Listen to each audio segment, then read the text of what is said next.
There's something that I really don't like with the body lift kit that I chose to use with this 96 4Runner. The fast life, the fast living. They see the ambition, they know I'm past driven. Brought to you in part by Alpine Toyota.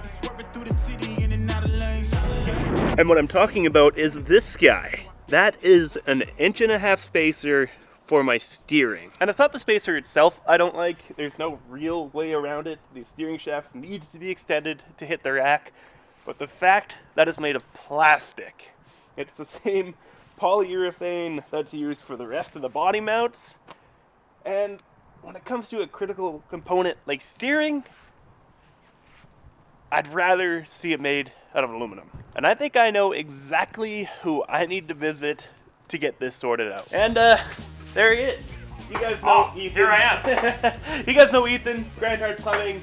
Of course, the right guy to ask and turn this guy, that little steering component, into, Turn it. I see what you did there. Turn it, I see. into a metal component. What do you think? Does this seem like appropriate for a steering? I mean, it's a little squishy. Personally, I'd probably just send it, but I mean, it is your wife's 4Runner. That's got a little more incentive for it to not break than a Power Wheels. Than a Power Wheels? Yeah. So the Power Wheels don't go on the highway. So yeah, obviously Ethan is the right guy for the job.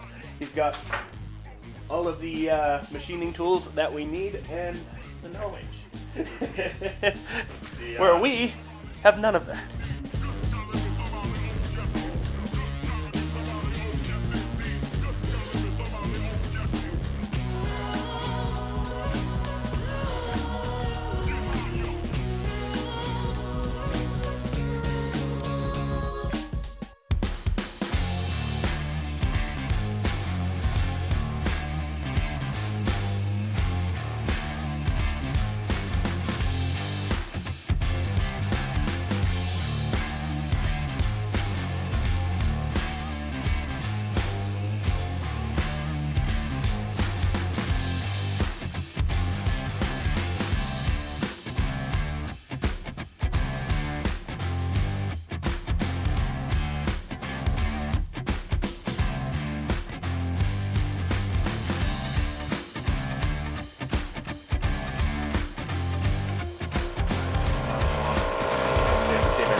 Yes, throw the shiny part on the cement. Makes it shinier.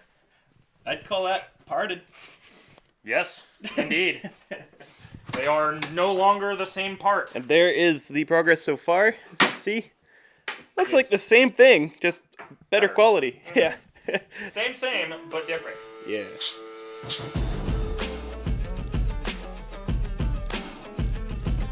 I don't have an end mill that's even close to the right diameter for these radius here, but these radii. But I do have a 7/8 drill bit, so we'll see if that works. If not, we'll go down to a smaller end mill and then enlarge it. Might as well give it a shot. It's very soft.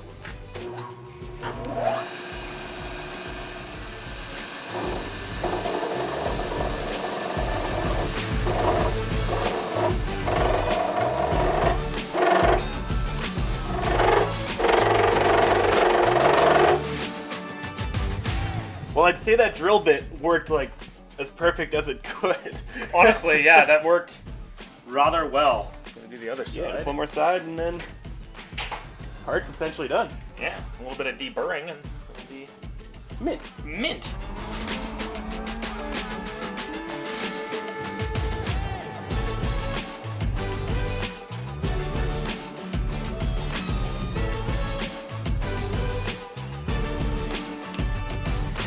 What do you think? Does that look like the same part? Pretty close. What are you doing to my part? I'm signing it. So somebody ever Costs extra. helps with my resale value, right? There you go. Awesome, thanks, man. Signed. Oh, I'll even date it. Yeah, there we go. Signed and dated. Wow. If I die prematurely, you can sell that for a lot of money. A lot. Throw it on eBay. Yes. Throw it on eBay. You even have video evidence that I made it. Clearly worth extra money.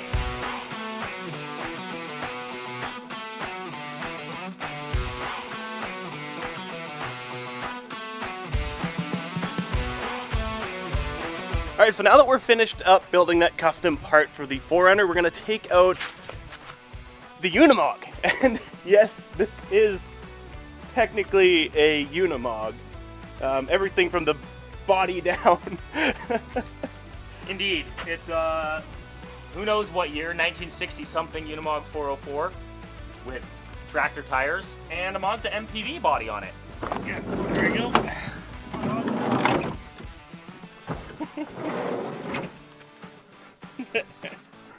Think he can get in?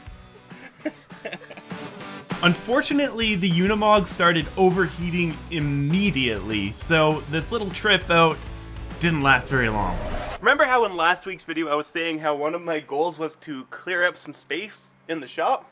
Well, it turns out that was a good idea, because now the 4Runner has to be worked on inside. Let me show you why. So as you can see, I started doing some body work. Well, I started sanding down the outside of the 4Runner to prep for paint.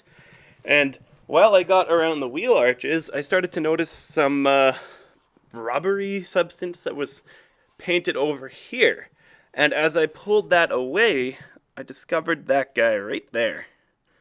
A nice little hole that needs to be addressed. Which of course isn't a big deal. I could just cut out this piece here and then weld in a new piece of sheet metal and be done with it. But the problem is, it's been really hot and dry outside for the past like month, and grinding and welding up there just isn't a good idea because it's a huge fire hazard. So clearing the space in here, even though it's not much space, is enough to continue working on this thing.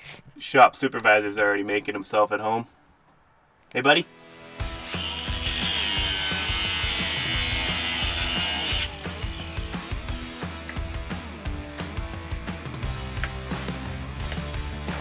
And right here is the little triangle that I've cut out that I'm going to take to my bench and then recreate this in a new piece of sheet metal and weld her back into place down there.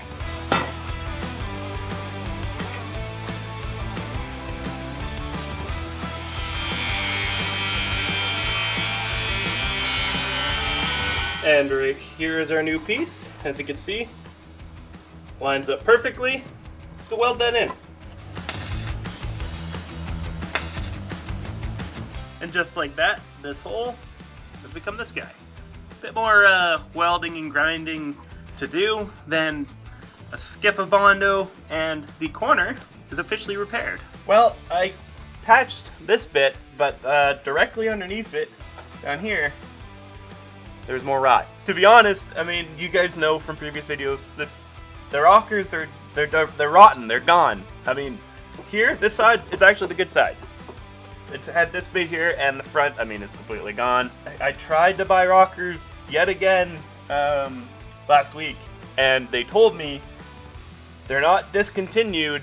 They just haven't started production on rocker panels for these again yet. I guess with all the COVID supply chain issues, rocker panels for a 1996 4Runner isn't super high on the priority list of panels that companies want to start reproducing.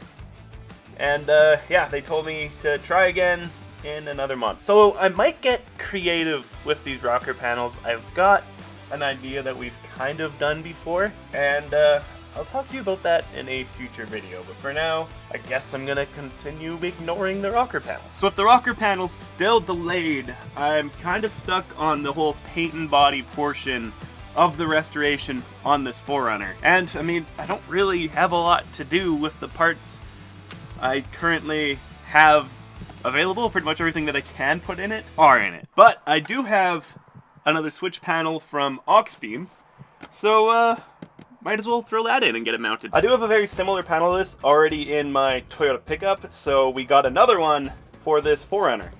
I really like this product because it's an 8-switch panel which only has one wire that needs to run into the cab. Other than that, all of the accessory wiring goes to this guy, which has its own solid-state relays and fuses, built into it that lives in the engine bay. So all your lights, all your whatever you want to run to it, just get tied into this. And yeah, it just helps keep everything tight. It's a slightly different model than what I have in my pickup though. This is RGB, you can change the colors of this, and unlike in my pickup, these can be either switches or buttons. So it can be programmed to whether it's switch on or if it's a button and the device is only on while you're constantly holding it. So I guess that would be good for like horns and stuff like that. And I believe this can also be programmed to an app, and you can turn things on and off from your phone. Realistically, as this thing sits right now, I don't have a lot to actually even wire to this guy, but I do have these massive circle lights that are going to be mounted on the front bumper when I build that. So for now, we'll start with that sticker. So essentially what you do, you take, let's call that the front lights. You take these stickers and you lay them in there like that. Alright, those 4 are blanked out and these 4 are in. Looking at the parts that came with this kit, I believe this guy is to mount the fuse box, and then this can go inside your engine bay up on the inner fenders, kinda. Like this will bolt in where the fender bolts go in on the side of the engine base. I think I'm gonna actually use this bracket on this 4Runner. That'll make it extremely convenient. All right, and after a ridiculous amount of back and forth and humming and hawing, I think I finally came up with the location, and I'm gonna put the fuse box. That is right here against the firewall. Now for the control unit, I think I'm just gonna put it right in here. It's kind of the useless cubby here in these 4Runners. It's just a flat thing that comes into the shifter, which isn't usable really at all to put anything in there, but I think it'll make a real nice spot for that guy. And here you can see I grabbed the shifter boot and kind of mocked it up with this piece of trim here to see how that's gonna go. But yeah, I think if I mount that guy like right there, perfect. All right, so now it's time to run this cable from that fuse box I mounted in the engine bay into the cab. All right, take that guy off. Oh, neat. I just noticed that it comes with extra fuses and the fuse puller right there. Looks like it gets plugged in right there. Then run it straight back out through the bottom. Take my razor blade, make a little X in this guy, push it through right there. And inside the cab, you can see that wire right here. So if we take the end and then attach it to this guy, like that, there. There's our fuse panel right there. Now another difference between this one and the one I have in my truck is they give us this little circuit breaker here. This is better because if it pops, you just need to reset it and it would work again. Whereas in my truck, I would need to physically replace a fuse. So for stuff like, if you're running critical stuff like an electric fan, like I am in my truck, this will be better because this isn't a consumable part that you're just gonna go through on the trail randomly. Yeah, I think I'm gonna mount this guy right there, run the wires over here along the firewall and over to the battery. Unfortunately, they didn't really give us enough wires to go all the way to the battery of both the positive and the negative cable, but I'm going to use this cable at least to get to the circuit breaker, and I'll come up with a different solution to get down to the battery. Alright, so since we last left off, the breaker switch is installed on the firewall. The ground cable is extended, the power cable is extended, and both of those are ran to the battery and up here to the fuse box. Not only that, the switch power for this fuse box, which is this guy here, is ran along with these guys up here and then tied in to this guy right here into the fuse box with this included kind of double slot fuse insert that they give you with the aux beam kit. Now if we go inside and turn the key on, it should light up. All right, key. Hey! So if we hit the buttons, that turns on, turns on, turns on. Cool. Now, if we actually had stuff connected to those in the fuse box, they would be working right now. Anyways, guys, that about wraps up this week's episode of Dirt Garage, and I hope you enjoyed it. Next week, we should be putting a motor back in this thing, so look forward to that. And, yeah. Anyways, guys, if you can do me a huge favor, smash that thumbs up button, and hey, consider subscribing. I upload weekly Toyota, building, wheeling, and off-roading content. I'll see you next week. Peace. Yeah, let's go. I'ma make a couple stacks, do exactly what I want to. Mix a couple tracks, get a lady that I'm drawn to. Turn up to the max, get me faded till I'm gone, dude. I do what I want, couldn't stop me if you wanted to. I just work hard, yeah, harder than the rest. Some people say I'm lucky, others saying that I'm